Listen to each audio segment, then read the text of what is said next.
ఆహ్వానిస్తున్నాం. Thank you very much అండి. Thank you. So scene గారు, ఈ డైన్ విత్ ఎన్టీవీ కార్యక్రమంలో మేము యూజువల్లీ మొదలెట్టేది ఫ్లాష్ బ్యాక్ నుంచి అండి. అంటే ఒక్కసారి ఫ్లాష్ బ్యాక్లో కనుక వెళ్ళినట్టయితే సినిమా భాషలో చెప్పాలంటే అలా వెళ్ళి మీ చైల్డ్హుడ్ డేస్, మీ బాల్యం ఎలా గడిచింది మాకు చెప్పండి. ఓకే. చైల్డ్హుడ్ అంటే పెద్ద స్పెషల్ ఏం లేదండి. విలేజ్ మాది, అంటే ఈస్ట్ గోదావరి రామచంద్రపురం దగ్గర కందులపాలెం అనే ఒక విలేజ్ అండి. ఆ విలేజ్లో మా ఫాదర్ వ్యవసాయం చేసేవారు. ఆయన ఎడ్యుకేటెడ్, ఎస్జిబిఎస్సి కంప్లీట్ చేసి వ్యవసాయం చేశారు ఆయన. అట్లాగా మదర్ వచ్చి హౌస్ వైఫ్. అందరిలాగే చాలా అంటే విలేజ్లో చదువుకోవడం సరదాగా, అంత ఎక్కువ అలరి ఎన్ని మామూలే. అయితే నాకు ఒక 13 సంవత్సరాల వయసు అప్పుడు మా అమ్మగారు చనిపోయారు.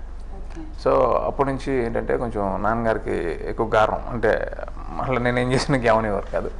దాంతో ఇక సినిమాలు అవి ఇవి ఎక్కువ, చదువుని కాస్త అటు ఇటు పెట్టి సినిమాల మీద ఎక్కువ కాన్సన్ట్రేషన్ పెరిగి 10th ఇంటర్మీడియట్ కూడా అయిపోయింది. డిగ్రీ జాయిన్ అయ్యే టైంకి అంటే బట్ ఎక్కువ ఇంపార్టెన్స్ ఇచ్చేవాడు కదా చదువు అనే దానికి, ఇంపార్టెన్స్ ఇవ్వకుండా.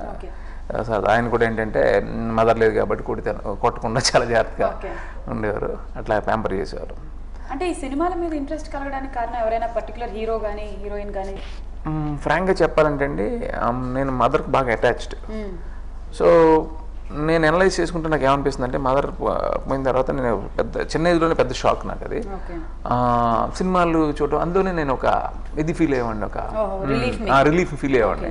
అలా స్టార్ట్ అయిన సినిమాలకి అది ఇంట్రెస్ట్ పెరుగుతూ వచ్చింది రోజు రోజుకి.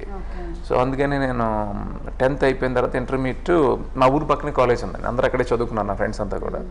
బట్ నేను కాలేజీ నుంచి మన కందులపాలెంలో విలేజ్లో ఉంటే కొంచెం కష్టం సినిమాలు చూడడం అదేనని చెప్పి కాకినాడకి వెళ్ళి అక్కడ కాలేజీలో జాయిన్ అయ్యి, అక్కడైతే ఫ్రీగా ఉండొచ్చు, రూమ్ తీసుకుని ఉండొచ్చు, ఎక్కువ సినిమాలు చూడొచ్చు అని అట్లాగే నాన్నగారు కూడా దానికి సపోర్ట్ చేసి పంపించారు. అలాగే అలా సో అక్కడ సెటిల్ అయిపోయి ఇంకా అక్కడి నుంచి మెల్లిగా ఫిల్మ్ ఫీల్డ్ వైపుకి వచ్చేసి ఇంకా ఇంట్రెస్ట్ ఎలా వెళ్ళాలి చెన్నైకి. అప్పుడు చెన్నైలోనే ఉండేదండి. నేను 89లో ఫిల్మ్ ఇండస్ట్రీకి వెళ్ళాను. అంటే చాలా చిన్న ఏజ్, నా 20th ఇయర్ నేను ఇండస్ట్రీకి వెళ్ళిపోయాను. అప్పుడు అదే ఈ చెన్నైకి ఎట్లా వెళ్ళాలి ఏంటి అని దాని మీద ప్రిపరేషన్లో ఉండేవాడిని నేను. ఇంటర్ కంప్లీట్ అయిన తర్వాత డిగ్రీలో జాయిన్ అయ్యేటప్పుడు నేనేం చేశానంటే, ఇంట్లో కావాలి డబ్బులు కావాలి ఎక్కువ కావాలని చెప్పేసి తీసుకుని అట్లా ఫస్ట్ ఇయర్ అయింది, డిగ్రీ ఫస్ట్ ఇయర్ అయింది. ఫస్ట్ ఇయర్ అయిన తర్వాత నేను ఇండస్ట్రీకి వచ్చాను, మెడ్రాస్కి వచ్చాను. మెడ్రాస్కి వచ్చి అట్లా వచ్చిన తర్వాత మీరు ఫస్ట్ సెటిల్ అయింది ఎక్కడండి? సెటిల్ అవ్వడం అంటే ఒక మ్యాన్షన్లో ఏదో ఒక రూమ్ తీసుకుని అక్కడనే సినిమా ప్రయత్నాలు మొదలుపెట్టి, అంటే ఈజీగా ఎవరు పెట్టుకోరండి. దాదాపు 1 year 8 months పట్టింది నాకు జాబ్ దొరకడానికి. పట్టు వదలకుండా ట్రై చేసి చలసాని రామారావు గారిని, బాలకృష్ణ గారి సినిమా అది ప్రాణానికి ప్రాణం సినిమా, దానికి నేను అప్రెంటిస్గా పనిచేశాను. ఫస్ట్ ఫిల్మ్ అంటే 89 అండి. 89లో స్టార్ట్ అయింది, 90లో రిలీజ్ అయింది. ఇంకా అక్కడి నుంచి మెల్లిగా మొదలైనటువంటి మీ ప్రయాణం నీ కోసంతో మీరు ఫస్ట్ డైరెక్టర్ ఇంట్రొడ్యూస్ అవ్వడం వరకు